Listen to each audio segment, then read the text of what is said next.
Hi folks, John Cordisco back again from Cordisco's Chess Center in upstate New York in Binghamton with another great video for you. This is a game that was played yesterday, and I have to tell you honestly, it's one of the greatest games I've ever seen. It's part of the FIDE Candidates Tournament to determine the challenger to the current world champion Vishy Anand, and it's a game played between Levin Aronian of Armenia, who I believe is number 3 in the world now, and Vladimir Kramnik from Russia, who I believe is number 2 in the world. Kramnik is a former world champion. These guys are just awesome to behold. I'll give you a little background on the game. Kramnik was just slightly behind Magnus Carlsen and needed to win this game to stay in the tournament. This is round 12, and there's only 2 rounds after this round, 13 and 14. There's 8 players in the field, and it's a double round robin, which means they play everybody twice, so it's a 14-round tournament. Levin, of course, Aronian needed to win this game just to stay in the hunt, theoretically, for first place. Kramnik, I think, is getting a little bit older. Yeah, I think he's going to see this as his last chance to play in another world championship. He was formerly the world champion. And it was over a 6.5 hour game with tremendous amount of pressure. I mean, you have to think about this for a minute. We're talking about a challenger to the world champion. You're looking at probably $1 million payday. This is life-altering money. Now, these guys make pretty good money now. This is life-altering money. That's not counting just the money. It's the prestige and the pride and the accomplishment, and you put all those things together and you put it in the 6.5 hour game. You talk about pressure, it's pressure. So let's continue on with the game here. Aronian had the white pieces, Kramnik had the black. Aronian starts with d4, knight to f6, c4, e6, knight to f3, knight to d5. For those of you that don't know this opening, it's a Queen's Gambit declined as semi-Tarish. Knight to c3, c5, c takes, knight takes, and I do have this analyzed on my Ripka 3 computer. Just to give you an idea, if on move number 5, black played e takes d, bishop would have went to g5. White played e3 to secure this f4 square. It's a very important square. If white had went e4 instead of e3, the sequence would have went e4, knight takes, b takes, bishop e7, and it roughly says equal.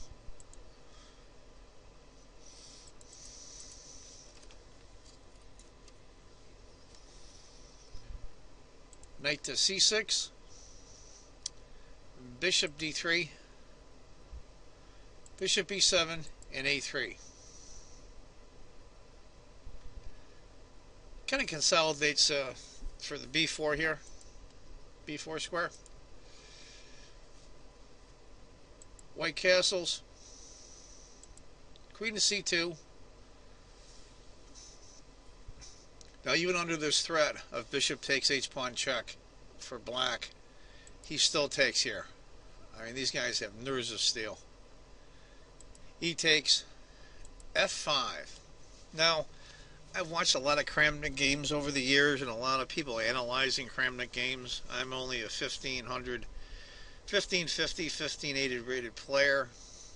I'm not quite 1600 yet, so my analytical skills are, of course, not as great as some people. But I've noticed in all the Kramnik games over the years, if he has black, he's just trying to equalize. And if he has white, he goes all out for a win.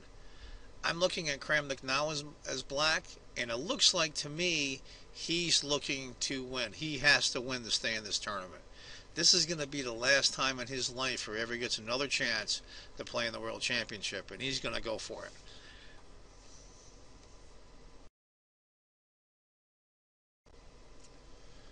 Okay, move number 11, white castled, And I'm looking on the computer here, which you can't see, and it shows white has a very active position, and I can honestly say that's true. With that backward e-pawn and his bishop and queen tandem and the dark squared bishop, I mean, he looks pretty good for white here.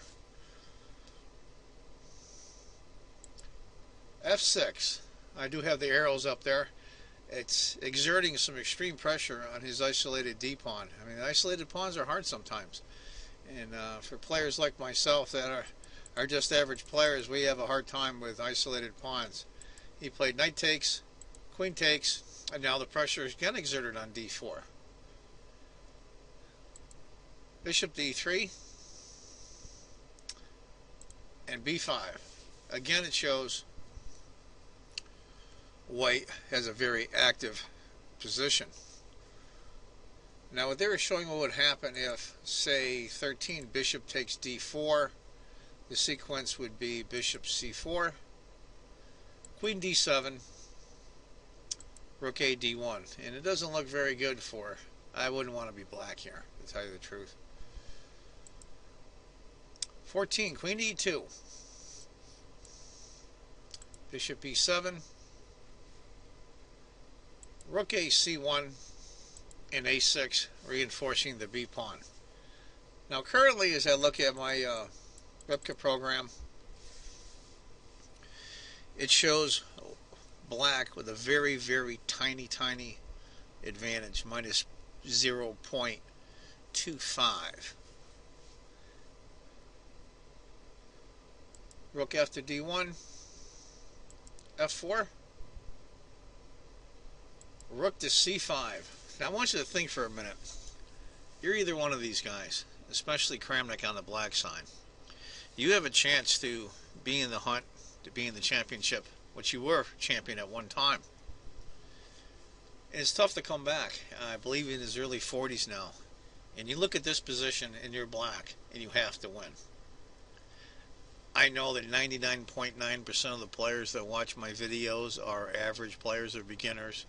So if you're a higher rated player, you could probably see a little bit of play here for black, but I'll tell you the truth. If I was black, it shows black being having a small advantage, but I'll tell you, this is way too sharp for me, and I love to watch these guys. It's great. What they were showing is, instead of rook to c5, if white had played bishop takes f4, the sequence would have went knight takes d4, queen e4, queen takes, bishop takes, knight takes, g takes, bishop takes, f takes, bishop takes b2. Wow. And I'll bet you anything, if you ask any of these players, they saw that sequence. That's how deep these guys go. It's really amazing and it's great to watch. So after white, rook move number 17, rook to c5, queen to d6, queen to c2. Now it shows on the computer, instead of queen to c2, it went bishop to d2. It deserves some consideration. Now I want you to see this sequence. Knight takes d4, knight takes d4, queen to c5, queen takes c6, rook to f7, bishop takes h7, check, king takes h7, queen takes f7, queen takes d4, and queen takes b7. All I can say is, wow. And I'll bet you anything they saw that sequence as well. It's a small move, but a big change in the position. Okay, after white's move number 18, queen to c2, f takes c3, bishop takes check, king to h8, f takes, and knight to e7. Now this is the first mistake coming up here for white, for Aronian. Under a lot of pressure too. He has to win this game to stay in the hunt. And Kramnik has to win this game to even have a chance of winning this tournament. So it's really tough. And I think he makes an error here. It shows a double question mark. If you can kind of look at the video and see what the next move is. look for a move that looks really good but really is bad at the same time.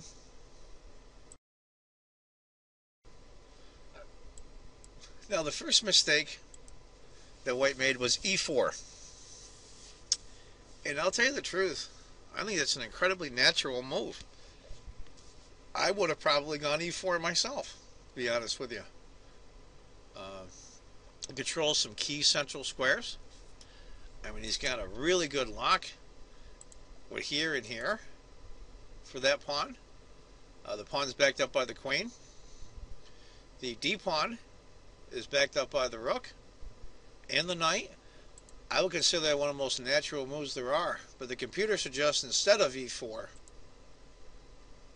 would be rook to h5, and the sequence would go bishop takes f3, then g takes f3. Excuse me. Now, I'll tell you, I'm just an amateur player. I'm not even 1600, just below, high 1500s. And I'll tell you the truth, I wouldn't feel very comfortable right now as black. But oddly enough, I'm looking at the computer here and it shows a tiny, tiny advantage for white, about a quarter of a pawn, a quarter of a point.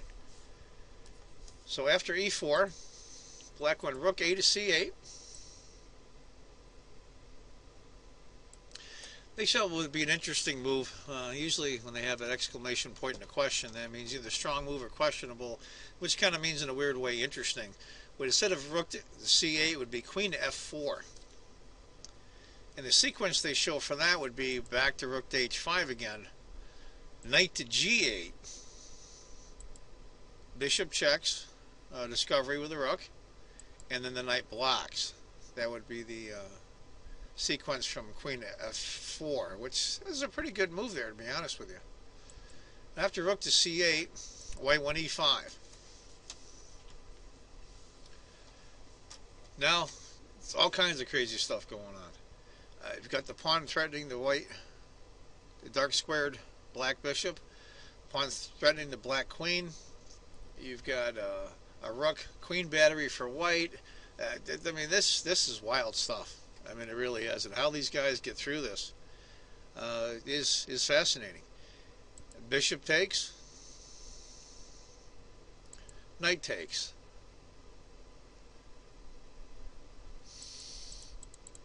Continue on. A rook takes. Knight checks. Knight takes. Now d takes. Bishop to e4. Rook takes d6. Bishop takes the queen on c2. Bishop takes g6. Bishop takes g6. Rook takes the pawn. Bishop to d3. h4. a5. And c6. Now let's take a look at this for a minute. And almost a forced sequence on all of it. We'll start off here with 24 knight to g6 check. Then after all that sequence, we end up from there to here. All I can say is, wow. And they all figured it out. It was all calculated. Now right now, the computer shows black being up about a point and a half, about a pawn and a half. And I'll tell you what, that c-pawn for white looks extremely dangerous. I wouldn't feel very comfortable knowing I had to win this game with that c-pawn there as black. Rook to f1. Check. King. Rook to c1, getting behind the pawn.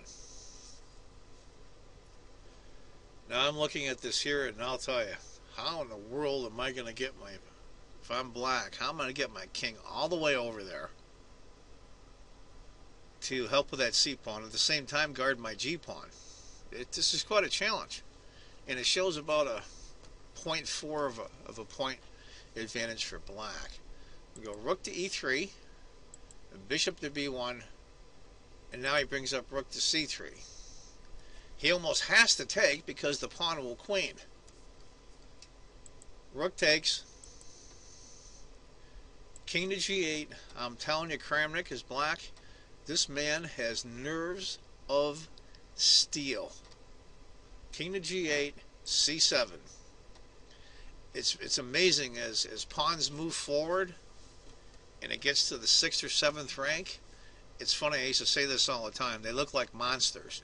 They look like twice the size they are on the board. You'll be playing in a tournament and your opponent's pawn will be on your 2nd rank ready to queen, and the pawn looks about 5 inches tall. You know, it's really, really interesting.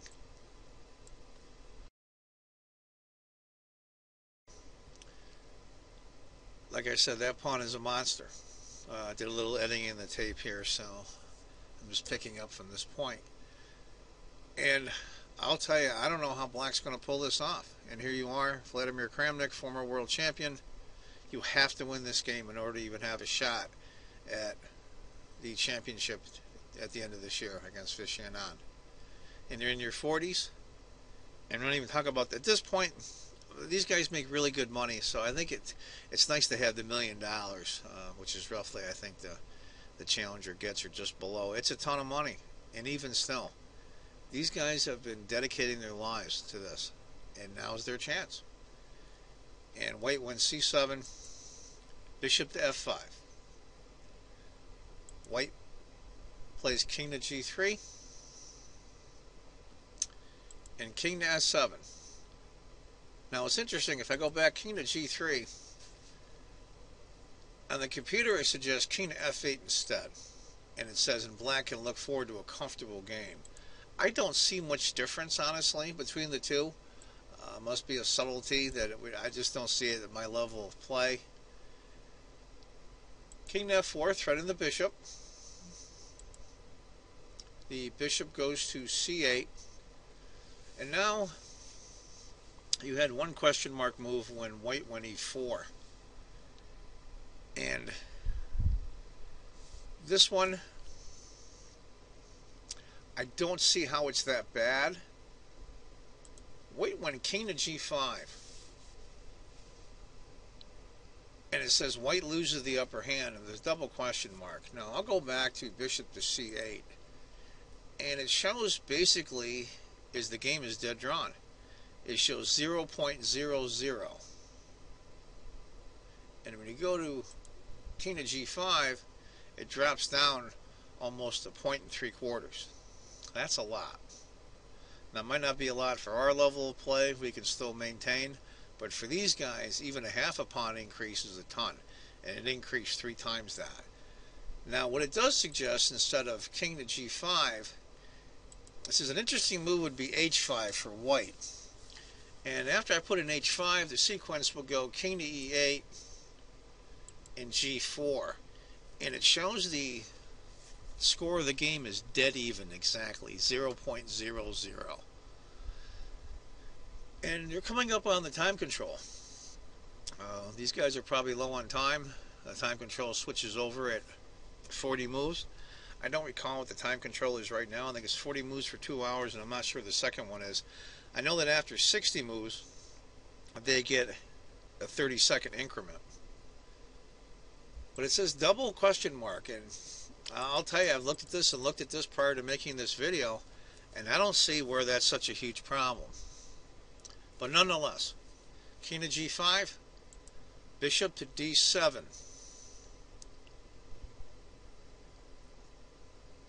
White goes h5, and it has a single question mark. What is suggested instead of h5 was king to f4. I guess what it's trying to do is saying that he can put his White can put his g pawn in g3 and maintain that and bring his king over, or go after the g pawn if the black king moves, or go after the pawns on the queen side with his king. I'm not sure. With both of his pawns being on dark squares, it saves them from the bishop. And after it says king to f4, it says White can hope to survive. After that, bishop to e6, g3, a4, g4.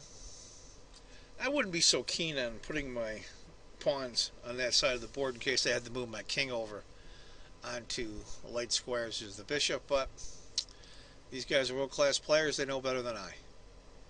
King to f8.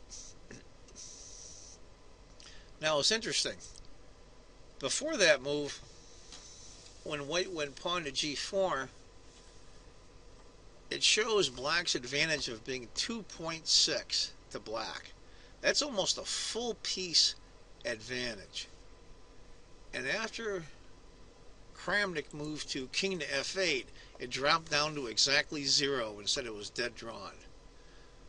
What the computer says he should have done instead was king to e7. I don't see much difference, to be honest with you. The sequence would go king to g6, bishop takes, king to d7. And of course we can all see that's winning for black. The black king is going to take the forward c-pawn. The light squared bishop will stop white's h-pawn from queening, and then the king will come up and take the c and a pawns. That's pretty easy to see, but I don't see much difference. Nonetheless, king to f8 was played.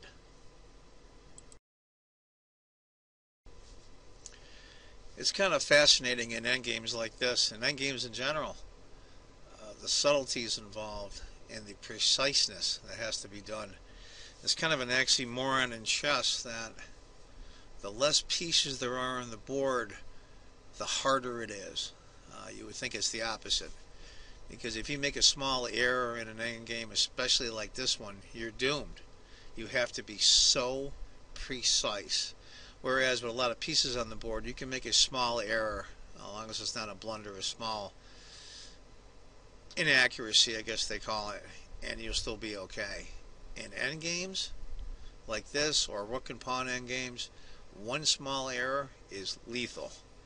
And here are these guys. They just passed the time control, so they probably, got up and got a cup of coffee, stretched their legs, took a break for a minute. But there's a lot on the line here, and it's amazing to me how they do. Anyway, after king to f8, king to f4, king to e7. Now the king's coming back over. g5, d7. And just anytime you want to pause this video, especially in this endgame portion, you'd probably be better off doing that and try to predict what would you do. I think it's much easier to play this for white than it is black, but it's not easy at all for white. It's way beyond my level, but just to watch the artistry is amazing to me. White went king to e5. You've got to make your king active in endgames. As we all know, a king's a powerful piece, especially with queens off the board in an endgame. And bishop to g8. This is an interesting move. It doesn't lose a tempo. It kind of gains one in a way. Aronian went c8 queen check. King takes, king to d6. He wants to bring his king in. He wanted to push away the black king so he can get into position. That light square bishop is doing pretty good duty on guarding these squares here. The bishop's doing very well locking those squares in, so the white king has got to maneuver around. In between that and having the black king up closer, hemmed in white's king. So I think he queened to push the black king out of the way. Kramnik went rook to d8. Excuse me. And here he goes after the pawns. Now I want you to think for a minute. I'm Vladimir Kramnik. Huh? I wish I played like him, but... And here you are, and you have to win this game. And look at this. You got to be kidding me, right? What a tough endgame. And right now it shows the score is a small, tiny advantage for black. And he had the frame of mind to go king to e7, knowing both of those pawns are going to drop. Wild, wild, wild. King takes, king to e6, nerves of steel. King takes, king to f5. Now currently it shows the position is 0.00. And I remember the commentators, I believe it was Lawrence Trent, the international master, and Nigel Short, the grandmaster, that was at one time a world championship challenger against Kasparov in the 1990s. I like Nigel a lot. I see him on a lot of chess things on the internet commentary. I see him once in a while play chess, play blitz. I love his style. I mean, he's as blunt as they come, and that's kind of my style too. You tell it like it is. And he kept saying, as they're going through the commentary, analyzing the position, there were other games going on. The Magnus Carlsen Vasily Ivanchuk game was going on. That was a great game. Probably going over that one later. It was played the same round at the same time, I might add. And it was a rook knight pawn ending. How complicated do you want to get? Anyway, and Nigel Short kept saying white has to play h6 to stay in this game. And they went through a whole ton of scenarios in every single one. And what happened was, if white had played h6, the score on the computer here is 0.00. But this is probably a move that Levon Aronian will probably regret and be talked about for many years to come, if not the rest of his life. Right now the score is 0.0. Levin goes g6 instead of h6. And it jumps from 0 to negative, over negative 4 points. And I'm thinking that's the pressure. It's the pressure of having so much on the line. I feel bad for Levin. I believe that h6 he might have had a chance to draw this. But the pressure. You're looking at 6 hours plus with constant stress. Do I feel better that Levin made a mistake? No, I don't. But I like both of these guys, and I think I have a lot of respect for both of them. And the fact of the matter is, they're more human. It humanizes them to me, which means sometimes when I make dumb mistakes, like my other video when I was in Game 5 of the Eastern Class Championship, and I took with the wrong pawn, which cost me the game. Instead of drawing, I had a good chance it would have had 3.5 out of 5 if I had drawn that game. And I had a multi-person tie for second. I took with the wrong pawn. And next time I ever make a mistake like that again, which I'm sure I will down the road, I'll think of this Aronian Kramnik game. That everybody makes mistakes. Don't be too hard on yourself. Even these guys who are number 2 and 3 in the world. And it even says here on the computer, h6 was the only rescuing move. Black goes after the pawns. g5. King gets out of the way. King takes. Pawn to a4. King takes. a5. And I'll tell you honestly, it shows the game as being 5 points ahead for black, which we all know is a full rook in score. I would have a difficult time right now. I mean, I challenge anybody that's an average player like myself, or I believe that 99% of the people that watch these videos are average players, to try to find a way for black to win this. It's tough. And let's take a look how it progresses. King to f6. The king comes over.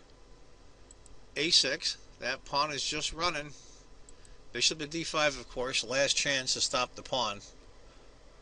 And I did want to mention Nigel Short earlier. If he hadn't gone a6, instead of move the king, that the bishop wouldn't be able to get in, but he would. And the way he explained it was the bishop can come here. That's why that king to f6 move is so important. It got the bishop out of the way, or got the king out of the way of the bishop. So after the bishop comes here, he can come up to here. And as we all know, that will guard the queening square, which is the whole entire point. So after a6, bishop to d5. He's in time to stop the pawn. c4, attacking the bishop, and of course the bishop goes in the corner. King comes up. King to e5. King to c7.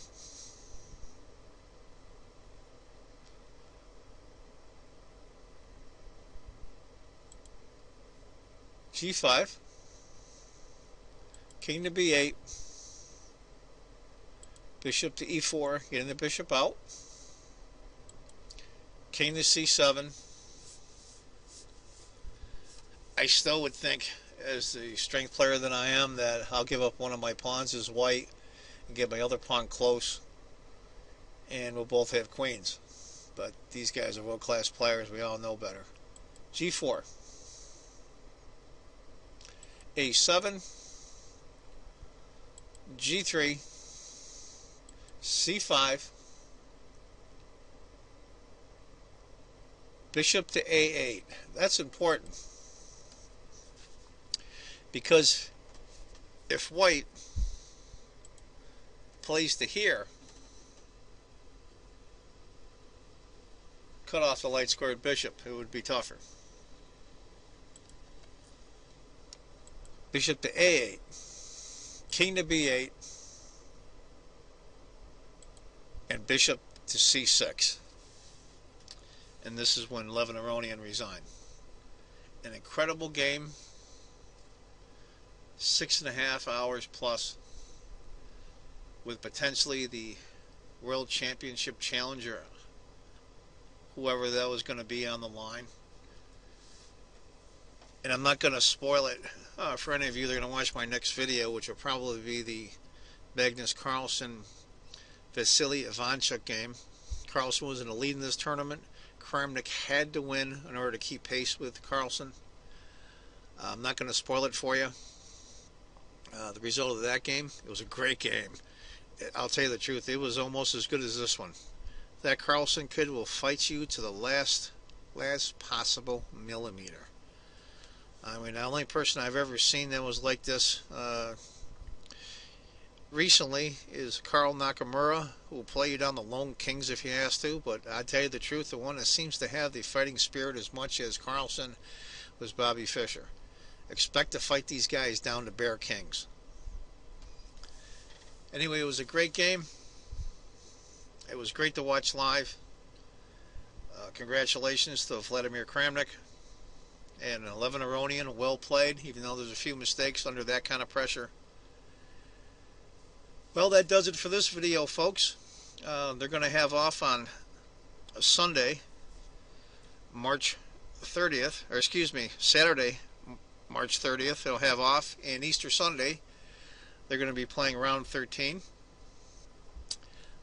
Those of you who watch it online, it's great to watch. And again, thank you from Cordisco's Chess Center in upstate New York here in Binghamton. And remember, folks, if you think chess is just a game, you're not playing it right. Bye-bye, folks.